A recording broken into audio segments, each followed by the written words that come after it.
अष्टम श्रेणी मोर प्रिय छात्र छात्री मानक मोर YouTube channel Odisha high school classes तरफ समस्त को स्वागत शुभेच्छा एवं शुभ सकाळ पिले माने आज हूँ ओडिशार गणपर्व रज। आज हूँ पहली रज उपलक्षे समस्त को शुभेच्छा अभिनंदन।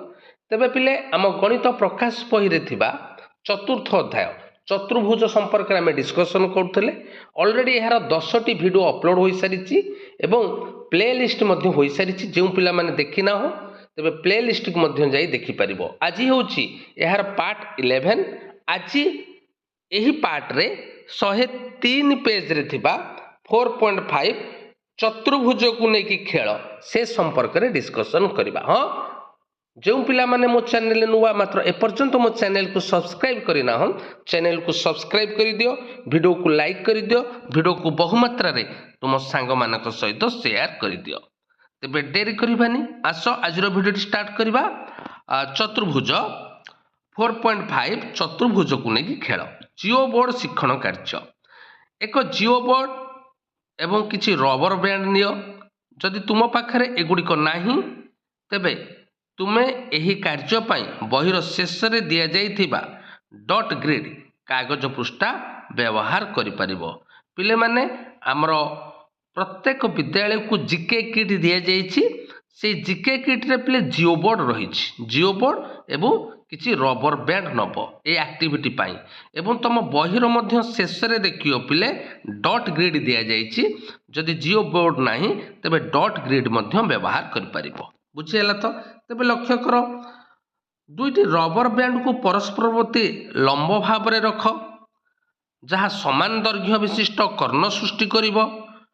कर्णर प्रांत बिंदु गुड़ी को जोड़। तेबे लक्ष्य कर पिले ए जिओ बोर्ड को लक्ष्य कर पिले आमे दुईटी रबर बैंड नबा एवं दुईटी जाक रबर बैंड परस्पर प्रति लंब भाव में रहिबो एवं दुईटी जाक रबर बैंडर दैर्घ्य सामान हम एवं दुईटा जाक रबर बैंड एक चतुर्भुजर कर्ण हम। बुझेला तो तेबे लक्ष्य कर एठी गोटे से रबर बैंड नहीं ए रबर बैंड टी जेडिकी बा यार दैर्घ्य जेतिकी ए रबर बैंड टी मध्य सेतिकी एवं एमाने परस्पर प्रति लंब। बुझेला तो तेबे से दर्शेइछि कौन ना तुमे जो कौन करिवो ना तार प्रांत बिंदु गुड़ा को जोड़िबा। बुझेला तो तेबे लक्ष्य कर मु एठारे एई प्रांत बिंदु को जोड़िली। बुझेला एई प्रांत बिंदु को जोड़िली, एई प्रांत बिंदु को जोड़िली, एई प्रांत बिंदु को जोड़िली। तेबे प्रांत बिंदु को जोड़िबा फल रे आमे गोटे चतुर्भुज पाइले। तेबे से प्रश्न पचारुछि ए चतुर्भुजटी की प्रकार चतुर्भुज? तुम उत्तरर यथार्थता प्रतिपादन कर। माने लक्ष्य कर एही चतुर्भुजटी की प्रकार चतुर्भुज हबो। तेबे आमे देखिले कर्णद्वय कौन ना समदैर्घ्य विशिष्ट एवं कर्णद्वय परस्पर प्रति लंब। तेबे एई शीर्ष बिंदु को जोड़िले आमे की प्रकार चतुर्भुज पाइबा। तेबे आमे चारि प्रकार चतुर्भुज एबे सुधा पढ़ी सारलेनी। प्रथमे पढ़िले आयत चित्र, तापरे पढ़िले वर्ग चित्र, तापरे पढ़िले सामंतरिक चित्र, तापरे पढ़िले रंबस। तेबे ए जो चतुर्भुजटी हैला तेबे केउ चतुर्भुजर कर्णद्वय समदैर्घ्य विशिष्ट एवं कर्णद्वय परस्पर को समकोण रे समद्विखंड करती। तेबे कुह आमे ए जो चारि प्रकार चतुर्भुज पढ़िथिले ए चारि प्रकार चतुर्भुज मध्यरु केउ चतुर्भुजर ए सबु गुण गुड़ी को सैटिस्फाई करूछि। निश्चित भाव रे एही चतुर्भुजटी हबो हमर वर्ग चित्र।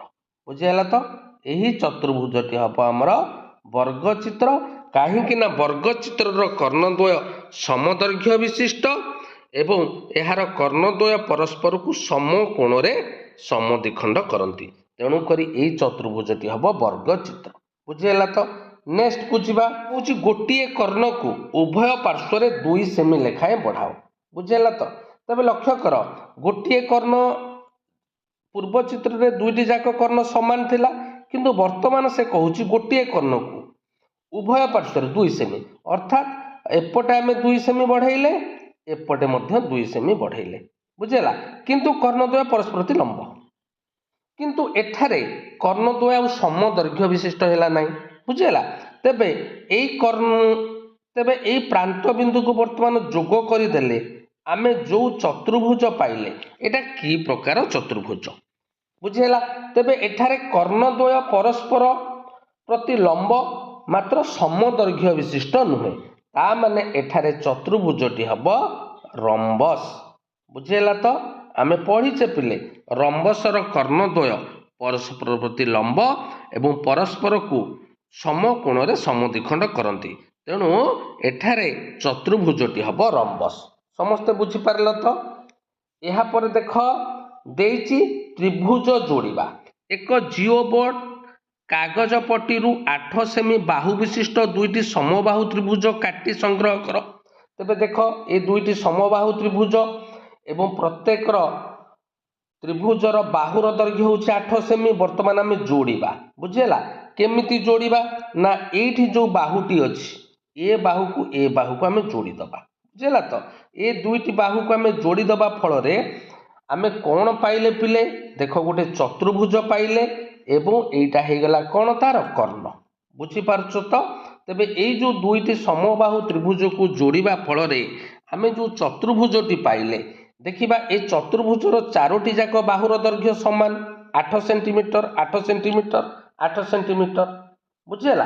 तेबे प्रश्न पचारुची तेबे आमे दुईटी समबाहु त्रिभुज को जोड़िबा फल ये जो चतुर्भुजटी पाइले एटा कि प्रकार चतुर्भुज जेहेतु एहार चारोटी जाक बाहुर दैर्घ्य समान तेबे आमे एहाकू दुई प्रकार कहि परिबा गोटे हला रंबस आ गोटे हला वर्गचित्र किंतु एहाकू आमे वर्गचित्र कहि परिबा नाही काहेकि कहि परिबा नाही देख आमे जानिछे वर्गचित्रर प्रत्येक बाहुर दैर्घ्य समान किंतु प्रत्येक कोण होउची समकोण अर्थात 90 डिग्री किंतु एठारे एई कोण कोण 90 डिग्री होउची कि काहेकि जेहेतु आमे समबाहु त्रिभुज को जोड़ुचे आमे जानिछे समबाहु त्रिभुजर प्रत्येक कोण हला 60 डिग्री तेणु एटा 60 डिग्री माने एई कोणटा 60 डिग्री एई कोणटा भी 60 डिग्री ता माने एहार कोणर परिमाण 90 डिग्री नुह ता माने एहा वर्गचित्र हेबो नाही तेणु एई चतुर्भुजटी गोटे हब रंबस। तेणु समस्ते मन रख दुईटी समबाहु त्रिभुज को जोड़िबा फल जो चतुर्भुजटी सृष्टि हुए ताहाकू आमे रंबस कहिबा समस्ते बुझी पारल। नेक्स्ट बुझिबा नेक्स्ट 2 नंबर देइछि पिले देख गोटे समद्विबाहु त्रिभुज दुईटी समद्विबाहु त्रिभुज आकू जदि आमे जोड़िबा तेबे आमे कि प्रकार चतुर्भुज पाइबा तेबे आकू आमे जदि जोड़िबा दुई प्रकार चतुर्भुज सृष्टि हो पारिबो। प्रथमटा कौन लक्ष्य कर प्रथमटा जदि आमे आकू जोड़िबा कौन ना 6 सेमीटा को मिसई दबा बुझी पाइल। तो तेबे लक्ष्य कर आमर जो 6 सेमी अच्छी ये 6 सेमी दीटा जाक बाहु को जदि मिसई दबा तेबे आमे जो प्रकार चतुर्भुज पाइले तुम बही रे देइछि ए हेला प्रथम प्रकार चतुर्भुज बुझीला। तो 6 सेमीटा हेई गला एठारे चतुर्भुजर कर्ण बुझीला। तो तेबे लक्ष्य कर एठारे आमे केउ प्रकार चतुर्भुज पाइले तेबे एठारे चारोटी जाक बाहुर दैर्घ्य समान मध्य देख 8 सेमी 8 सेमी 8 सेमी 8 सेमी बुझीला। तेणु जदि चारोटी जाक बाहुर दैर्घ्य समान तेबे आमे एही चतुर्भुज को कहिबा रंबस बुझीला। तो तापरे नेक्स्ट को लक्ष्य कर नेक्स्ट कौन कले ना 8 सेमी को जते आमे मिसई देले तेबे एही प्रकार आमे चतुर्भुज पाइले बुझीला। तो तेबे एठारे जो चतुर्भुजटी सृष्टि हैला एहा रंबस हब नाही काहेकि ना एहार विपरीत बाहुर दैर्घ्य समान 6 सेमी को 6 सेमी 8 सेमी को 8 सेमी तेणु जो चतुर्भुजर विपरीत बाहुर दैर्घ्य समान ताहाको आमे कौन कहिबा ना सामंतरिक चित्र बुझीला। तो तेणु एहा एक सामंतरिक चित्र बुझीला। तो तेणु समद्विबाहु त्रिभुज को जोड़िबा फल आमे दुई प्रकार चतुर्भुज पाइले गोटे रंबस गोटे सामंतरिक चित्र। तम मनरे प्रश्न आसुथिबो सर जेहेतु यार विपरीत बाहुर दैर्घ्य समान एहाकू काहेकि आमे आयत चित्र कले नाही आमे एथि जोगु एहाकू आयत चित्र कले नाही जे एहार कोणर परिमाण 90 डिग्री नुह बुझीला। तो तेणु एहा एक सामंतरिक चित्र बुझीला। तापर नेक्स्ट देख नेक्स्ट गोटे विषम बाहु त्रिभुज दुईटा देइछि ବୁଝିହେଲା। ଯେଉଁ ତ୍ରିଭୁଜର ବାହୁ ମାନଙ୍କର ଦୈର୍ଘ୍ୟ ଅସମାନ ତାହାକୁ ଆମେ ବିଷମ ବାହୁ ତ୍ରିଭୁଜ କହିବା। ତେବେ ଗୋଟିଏ ତ୍ରିଭୁଜ ଦେଇଛି, ଯେଉଁ ତ୍ରିଭୁଜର ତିନୋଟି ଯାକ ବାହୁର ଦୈର୍ଘ୍ୟ ଦେଇଛି 6 ସେମି, 12 ସେମି, 9 ସେମି। ବୁଝିହେଲା। ଆଉ ଗୋଟିଏ ତ୍ରିଭୁଜ ଦେଇଛି 6 ସେମି, 12 ସେମି, 9 ସେମି। ବୁଝିହେଲା। ଏଇ ଦୁଇଟି ବିଷମ ବାହୁ ତ୍ରିଭୁଜକୁ ଆମେ ଯଦି ଯୋଡ଼ିବା ତେବେ ସେ ପ୍ରଶ୍ନ ପଚାରିଛି କ'ଣ, ଚତୁର୍ଭୁଜ ପାଇବା ପାଇଁ ସେମାନଙ୍କୁ କେଉଁ ଭିନ୍ନ ଭିନ୍ନ ଉପାୟରେ ଯୋଡ଼ା ଯାଇପାରିବ, ଚତୁର୍ଭୁଜକୁ ଯୋଡ଼ିବା ଦ୍ୱାରା ପ୍ରାପ୍ତ ବିଭିନ୍ନ ଚତୁର୍ଭୁଜକୁ ଚିହ୍ନଟ କରିବାକୁ ତୁମେ ସକ୍ଷମ କି? ଯେତେବେଳେ ତୁମେ ଏକ ଚତୁର୍ଭୁଜ ଚିହ୍ନଟ କରୁଛ ଉତ୍ତରର ଯଥାର୍ଥ ପ୍ରତିପାଦନ କର। ତେବେ ଲକ୍ଷ୍ୟ କର, ଏଠାରେ ଯଦି ଆମେ ଏଇ ଦୁଇଟା ଯାକ ତ୍ରିଭୁଜକୁ ଯୋଡ଼ିବା ତେବେ ଆମର ତିନି ପ୍ରକାରର ଆମେ ଚତୁର୍ଭୁଜ ପାଇପାରିବା। ପିଲାମାନେ ଲକ୍ଷ୍ୟ କର, ଯଦି ମୁଁ ଏହାର 6 ସେମି ବାହୁ, ଏଇ 6 ସେମି ବାହୁକୁ ଏଇ 6 ସେମି ବାହୁକୁ ମିଶାଇ ଦେବି ତେବେ ଆମେ ଏହି ପ୍ରକାର ଚତୁର୍ଭୁଜ ପାଇବା। ଦେଖିପାରୁଛ ନା ନାହିଁ ପିଲେ?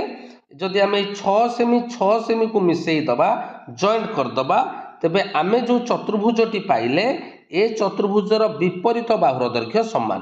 ଏଇଟା 12 ସେମି, ଏଇଟା 12 ସେମି, ଏଇଟା 9 ସେମି, ଏଇଟା 9 ସେମି। ତା ମାନେ ଏହା କି ପ୍ରକାର ଚତୁର୍ଭୁଜ ହେବ? ଯେହେତୁ ବିପରୀତ ବାହୁର ଦୈର୍ଘ୍ୟ ସମାନ, ଏହାକୁ ଆମେ କହିବା ସାମନ୍ତରିକ ଚିତ୍ର। ବୁଝିହେଲା ତ? ସାମନ୍ତରିକ ଚିତ୍ର। ପୁନର୍ବାର ଦେଖ, ଆଉ ଏକ ପ୍ରକାର ଚତୁର୍ଭୁଜ ପାଇବା ଯେତେବେଳେ ଆମେ 9 ସେମିକୁ ମିଶାଇ ଦେବା। ବୁଝିହେଲା ତ? ତେଣୁ ଏ 9 ସେମିକୁ ଯଦି ମିଶାଇ ଦେବା ଆମେ ଏହିପରି ଗୋଟିଏ ଚତୁର୍ଭୁଜ ପାଇବା। ଗୋଟେ ଏହି ଚତୁର୍ଭୁଜର ବିପରୀତ ବାହୁର ଦୈର୍ଘ୍ୟ ମଧ୍ୟ ସମାନ ହେଲା 6 କୁ 6, 12 କୁ 12। ତେଣୁ ଏହା କେଉଁ ପ୍ରକାର ଚତୁର୍ଭୁଜ? ନା ଏହା ଏକ ସାମନ୍ତରିକ ଚିତ୍ର। ବୁଝିହେଲା। ତେଣୁ ଆମେ 6 ସେମିକୁ ମିଶାଇଲେ, 9 ସେମିକୁ ମିଶାଇଲେ। ବର୍ତ୍ତମାନ ଦେଖିବା ଆଉ ଗୋଟିଏ ବାହୁ ରହିଲା 12 ସେମି। ଯଦି ଆମେ 12 ସେମିକୁ 12 ସେମି ମିଶାଇବା ତ ଆମେ କି ପ୍ରକାରର ଚତୁର୍ଭୁଜ ପାଇବା? ତେବେ ଦେଖ, ତେବେ ପିଲାମାନେ ଲକ୍ଷ୍ୟ କର, ଯେତେବେଳେ ଆମେ 12 ସେମି ବାହୁକୁ ଜଏଣ୍ଟ କରିଦେବା, ଅର୍ଥାତ୍ ଏଇ ତ୍ରିଭୁଜଟାକୁ ଓଲଟା ଆଣିକି ଆମେ ଏଇଠି ଜଏଣ୍ଟ କରିଦେବା, ତେବେ ଆମେ ଏହି ପ୍ରକାର ଚତୁର୍ଭୁଜ ପାଇବା। ବୁଝିହେଲା ତ? ତେଣୁ ଏହି ପ୍ରକାର ଚତୁର୍ଭୁଜରେ ଲକ୍ଷ୍ୟ କର, ଏଇଟା 6 ସେମି, ଏଇଟା 6 ସେମି, ମାନେ ଏଠି ଦୁଇଟା ସନ୍ନିହିତ ବାହୁ ସମାନ ହେଲା, ଏବଂ ଏଇଟା 9 ସେମି, ଏଇଟା 9 ସେମି। ବୁଝିହେଲା ତ? ଆଉ କର୍ଣ୍ଣଟା ହେଲା 12 ସେଣ୍ଟିମିଟର। ତେବେ ପିଲେ ଲକ୍ଷ୍ୟ କର, ଏହି ଚିତ୍ରଟି ଆମେ ଯେଉଁ ପ୍ରକାର ଚତୁର୍ଭୁଜ ପଢ଼ିଛେ, ଏହା ଏକ ଆୟତ ଚିତ୍ର ନୁହଁ, ଏହା ଏକ ବର୍ଗ ଚିତ୍ର ନୁହଁ, ଏହା ଏକ ସାମନ୍ତରିକ ଚିତ୍ର ନୁହଁ, ଏହା ଏକ ମଧ୍ୟ ରମ୍ବସ୍ ନୁହଁ। ତେବେ ଆମେ ଏଇ ଯେଉଁ ଚତୁର୍ଭୁଜଟି ପାଇଲେ ଏଇଟା ଗୋଟେ ଭିନ୍ନ ପ୍ରକାରର ଚତୁର୍ଭୁଜ। ଏହାକୁ ଆମେ କହିବା ଗୁଡ଼ି। ବୁଝିହେଲା ତ ପିଲେ? ଏହାକୁ ଆମେ ଗୁଡ଼ି ବୋଲି କହିବା। ତମେ ଦେଖିପାରୁଥିବ ପିଲେ, ଏ ଗୁଡ଼ି ଟାଇପର ହେଇଛି। ତେଣୁ ଏହା ଏକ ଭିନ୍ନ ପ୍ରକାରର ଚତୁର୍ଭୁଜ ହେଲା। ଏହାକୁ ଆମେ କହିବା କାଇଟ୍ ବା ଗୁଡ଼ି। ବୁଝିହେଲା?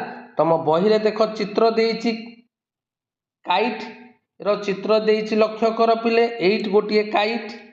ବୁଝିହେଲା? ଏବଂ ଏଠି ଗୋଟିଏ କାଇଟ୍ ଦେଇଛି। ତେଣୁକରି ଏ ବିଷମ ବାହୁ ତ୍ରିଭୁଜକୁ ଶେଷରେ ଆମେ ଯେତେବେଳେ ଯୋଡ଼ିଲେ ଆମେ ଏହିପରି ଗୋଟିଏ ଗୁଡ଼ିର ଚିତ୍ର ପାଇଲେ। ବୁଝିହେଲା ତ?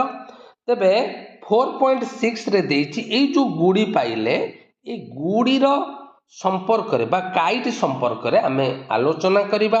ଏହା ଏକ ଭିନ୍ନ ପ୍ରକାର ଚତୁର୍ଭୁଜ, ଯାହାକୁ ଅନ୍ୟ ନାମ ଆମେ କହିପାରିବା ଟ୍ରାପିଜିୟମ। ବୁଝିହେଲା ତ? ତେଣୁ ଏ ଟ୍ରାପିଜିୟମ ଏବଂ କାଇଟ୍ ସମ୍ପର୍କରେ 4.6ରେ ଆମେ ଡିସ୍କସନ୍ କରିବା। ଏହାକୁ ନେକ୍ସଟ କ୍ଲାସରେ ଡିସ୍କସନ୍ କରିବା। ସମସ୍ତଙ୍କୁ ଅନେକ ଅନେକ ଧନ୍ୟବାଦ।